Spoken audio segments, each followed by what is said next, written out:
Oh wow, it is so beautiful today. Look at this. Oh my goodness. All right, welcome back, ladies and gentlemen. We are taking a walk on the beach today. I completely got the tides mixed up today. I thought the tide was out at this time, but it's actually in at this time. So I was looking at the wrong calendar here. But we're going to talk about lots of stuff today. I'm going to start with a really funny story about an Irishman. This one will make you laugh. Then we're going to talk about immigration, will lead on to that. Mortgages, business closures, we've got a lot to cover.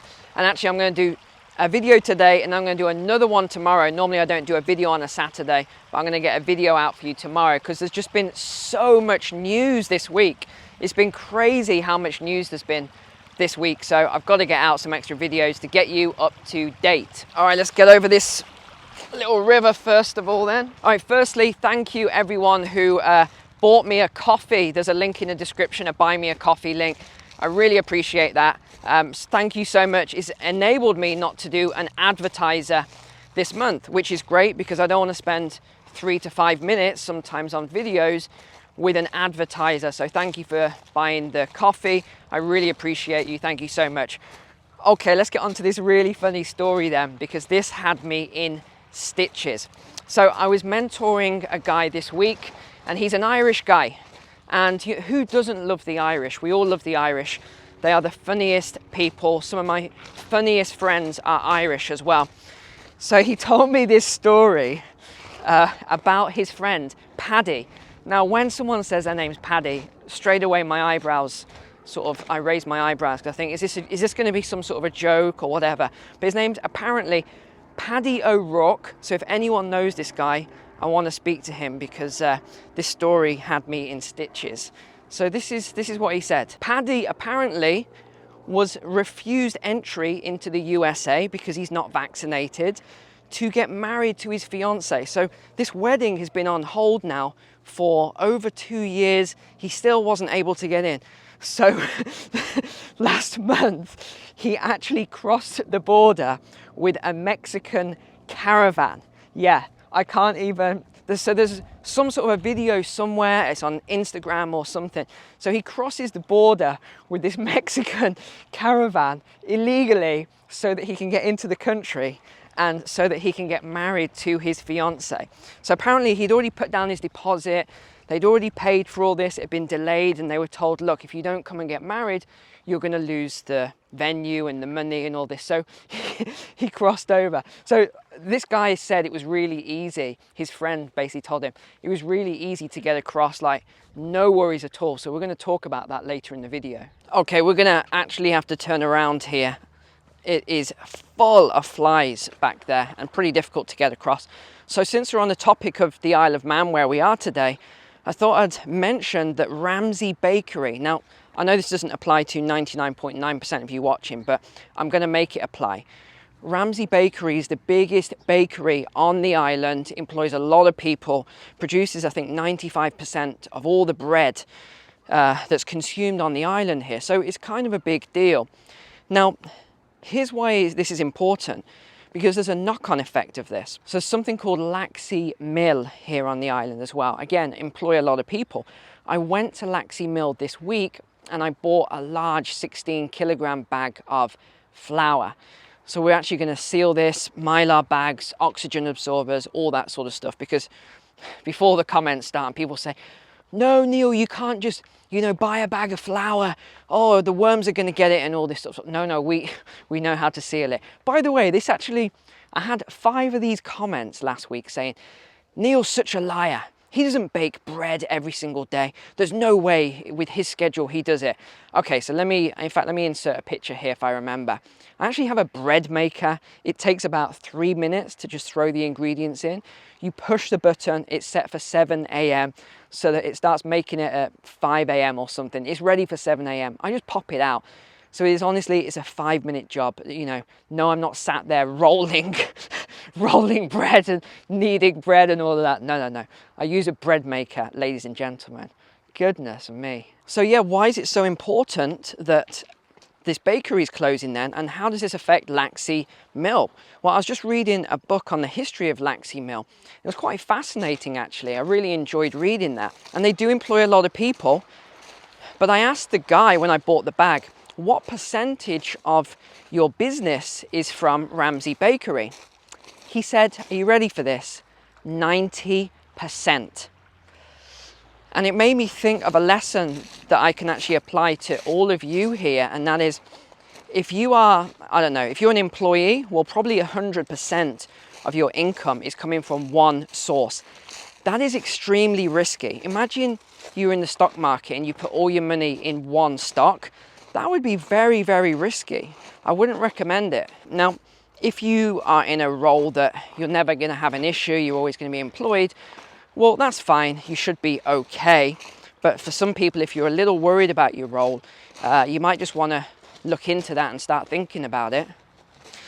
But if you're self-employed, or I have this a lot where people say to me, all of my income is coming from one source. I'm self-employed. 80% of it is coming from one place. Again, you need to carefully look at that and just do a risk assessment and think about how secure is that business that you are getting all of your income from. Because if they have any issues down the line, and again, you can look on Companies House in the UK and whatever the equivalent is in America or your country, and you can just see what their financials are like. You can see how secure their business is. But the other point I want to make with that is that it doesn't just apply to businesses and, like the bakery and the mill. It also applies to a lot of other things, because those employees at the mill, and I spoke to a couple really, really lovely, kind-hearted people. I mean, the things they did for me, this man was so generous, really was. But anyway, I don't want to digress and get us off course here. What I'm trying to get across is that a lot of businesses are connected to other businesses. So everything is connected. Everything in this world, in this economy is connected. So when you have some businesses start to fail, it's going to have a knock-on effect to other businesses around you. Oh man, this is going to be such a difficult walk. Look at these stones. Yeah, that's what I'm walking across right now. Not the best terrain. Although, look at that sea. That is absolutely beautiful. Look how clear it is. The water is clear. I just want to strip off and jump in there for a swim. And in fact, just on the point of bread, since we're on the topic, I always like to give you a little bit of a lesson. And this is one that I noticed this week. I'm going to go over in this video, I'm sure of it. This is so difficult to walk on.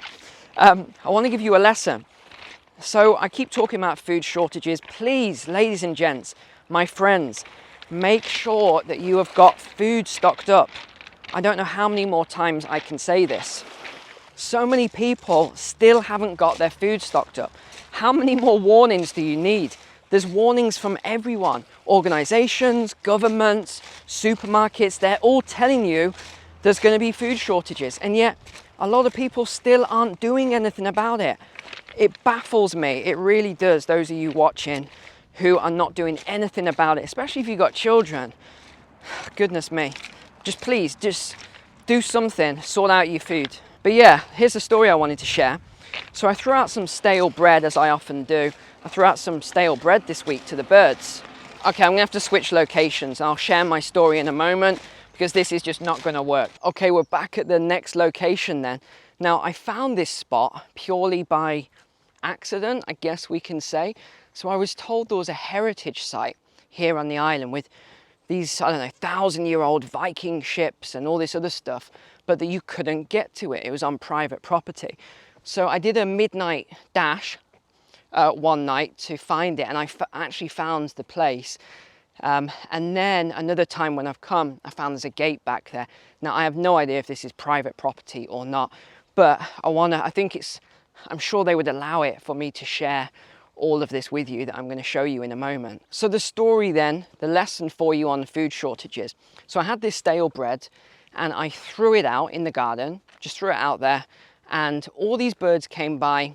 It started off with the smaller birds. They didn't really notice the bread because, maybe they weren't hungry, who knows, but they didn't notice the bread. Then came some bigger birds, starlings and the like. They also didn't notice the bread. Then came a blackbird, and this blackbird, it was a male blackbird, started to eat the bread. Now, as soon as he started to eat the bread, the ravens noticed, and the ravens came down and attacked the blackbird and took the bread. So they started eating it. Well, guess what then happened? The seagulls saw the ravens, and the seagulls came down and they attacked the ravens and ate all of the bread, just gobbled it all up. Now you might be thinking, Neil, what does that story even mean? Why are you even sharing that? I don't understand what that has to do with anything. Well, it has to do with food. And what you're going to notice when you're in the supermarket, the same thing we saw during the lockdowns and things like that. First of all, normal people will come and they'll be very polite, and they'll get their whatever food they've got in their shopping trolley, and they'll be very polite about it all. But then as food shortages start to get worse and worse, more and more people will get more aggressive. So then you'll start seeing tougher people coming in until eventually you'll have the seagulls. So these are really probably the nastiest people in society. They don't care whether you eat or not, or you get the shopping for you or your kids. This is what is going to happen. So just learn a lesson from what I've just shared with you there.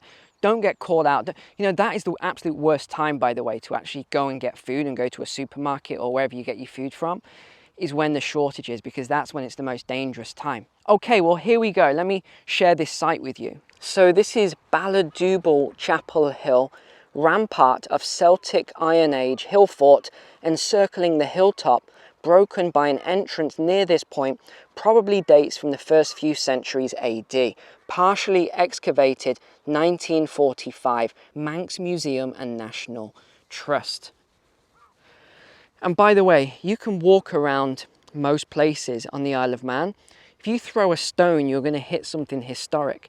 And you ask people, oh, what's this? Or, have you got photos? Has this been excavated? Nope.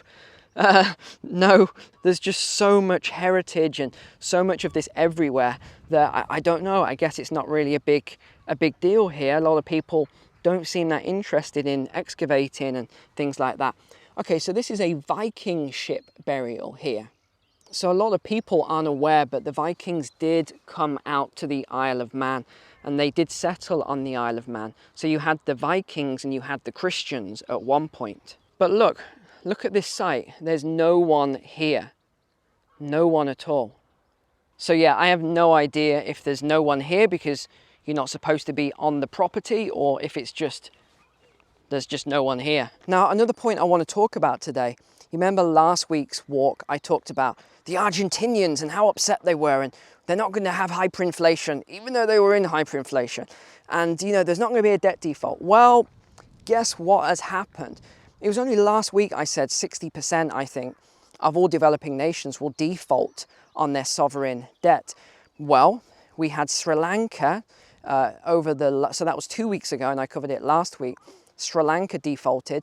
Now it looks as though we have 2 more defaults, possibly 3. Argentina looks to be one of those defaulting. So Argentina, Sri Lanka, Pakistan, and potentially the IMF and all the structuring, something like Lebanon, potentially. We don't know yet. There's a couple of rumors going around, but we don't know for certain. Now, if that is true, and that these 4 countries have defaulted in the last 2 weeks, that is really worrying. It is very, very worrying. But it's like I said, what are you going to do? Are you going to default on your debt and feed your citizens? Or are you going to pay out a debt which in their mind, they probably think, look, we'll just restructure, we'll pay it later on, within, once all the inflation's gone through it as well. And I think that is what a lot of these countries are going to do. They're just going to default on their debt, and they're going to pay this debt later on. So expect more of that. So again, I said it last week, if you have got exposure to EMs, emerging markets, and any of this, you won't have the government debt. You might have some bonds, but unlikely. But if you've got any exposure, definitely take care of this now. I would not be in it. I would exit personally, but not financial advice. Completely up to you what you do. Now, I want to show you this stunning view here. Wow. So this is what I'm looking at right now. Wow, that is stunning. That would be a nice house to own. So it looks like down here, we've got some sort of a quarry by the looks of things. You can see the ramp just there. I guess that's where they got into the quarry. I bet people go and swim down there as well. In other news, mortgage rates in the USA now up to 5.37% as of recording this video. What did I say? What did I say? I'm hoping to get Peter Schiff back on for another interview so I can talk to him about this, because I knew this was going to happen. I knew we'd get there. And like I said, once we hit that 7% threshold, that is when there's going to be some big problems for the USA housing market. It can't handle above 7%. Now, some people say 6%, some say 7.5%. I think it's around about 7%. Once we get there, it's going to push out the affordability of those last few remaining people who still have affordability right now in order to buy a house. So that'll be bad, because you know what's going to happen once the US housing market starts to have this issue and slows down. A lot of other markets, especially the UK, will be watching that. So it's actually a good lesson for the UK and the Bank of England to see what happens in America with these higher rates. Although I think it's pretty obvious what's going to happen. Housing is going to slow down in terms of the increase in prices, and then eventually it will plateau and then it will decline. A survey by the National Association for Business Economics conducted earlier this month found that almost half of the 84 respondents saw just a 25% or lower probability of a US downturn in the next 12 months. Some economists see a recession as likely, although not until 2024 or beyond. How they're seeing it 2024, I'm not quite sure. I don't know how they expect, with these rising interest rates, with more on the way, to hold off a recession until 2024. I really don't know what they are seeing that I'm not there. But we can't handle much higher interest rates. And we can't have a walk and talk without covering at least one controversial topic. So this was a good story this week. You ready for this? A couple in California had a newborn this week. When asked by family members and friends what gender the baby was, they commented that we will allow our baby to choose its gender at the appropriate time. We don't believe in labels. Oh gosh, that kid is going to have major issues at school, seriously. In fact, a friend of mine was a primary school teacher, emphasis on the word was, in California. He's not anymore. Just the craziness. He had a complaint against him. He refused to go along with, basically, I'll tell you the story. This boy was 7 years old. His parents were weirdos, and they said that he prefers to identify as a girl, not a little boy, which my friend was like, oh geez, here we go. Okay, whatever. He just went along with it, played along. But what happened was this little boy was in the toilets in the girls' cubicles, because obviously he uses that one. And he kept looking underneath the cubicles at the girls going to the toilet or whatever. So a little bit weird, as you would expect. Of course the boy's going to be a little bit weird if your parents say to you you're a girl. Of course he's going to start doing weird stuff like that. So anyway, my friend basically gave this kid a bit of a telling off, said you can't do that, you can't blah blah blah, you know. So his parents made a complaint against him. He then refused to accept the complaint and refused to make changes and all that. So he got suspended and now he quit. So anyway, that's the backstory. I would not want to be a primary school teacher anymore. But in fact, you don't call it primary school in the USA. I don't know what you call it, but it's when you're 4 to 11 years old here in the UK. That is what that's called primary. And then 11 to 16 or whatever it is, age is secondary. Here's another interesting story out of Japan this week. So one household, we don't know if it's a man or a woman or what, received $360,000 US, which was supposed to be for the whole village. So this is 46 million yen that he got, or she. I don't know if it's a man or a woman that got it, or a they. You don't know anymore. It could not even be a man or a woman. They could be a they. But basically the government couldn't get the money back. So here's what it said. The money has already been moved elsewhere and can't be returned. I'm not going to run and I'm willing to pay for my wrongdoing, the applicant told the town, per the Mainichi. I don't know what that is. But it just made me laugh when I said it. He said, I'm willing to pay for my wrongdoing, but not give the money back. Well, what does that even mean? How can you pay for your wrongdoing? Pay the money back. I don't know what other payment that there is or punishment. Anyway, I thought that was a bit strange. But I think we're going to see a lot more of this. And you know, the Japanese are very honorable people. Or that's all the Japanese people I've ever met. Very honorable. So to hear a story like that, I thought, wow. Okay, we've got one of the few planes per day taking off at the moment. I'm not sure what plane that is. Let's zoom in on this.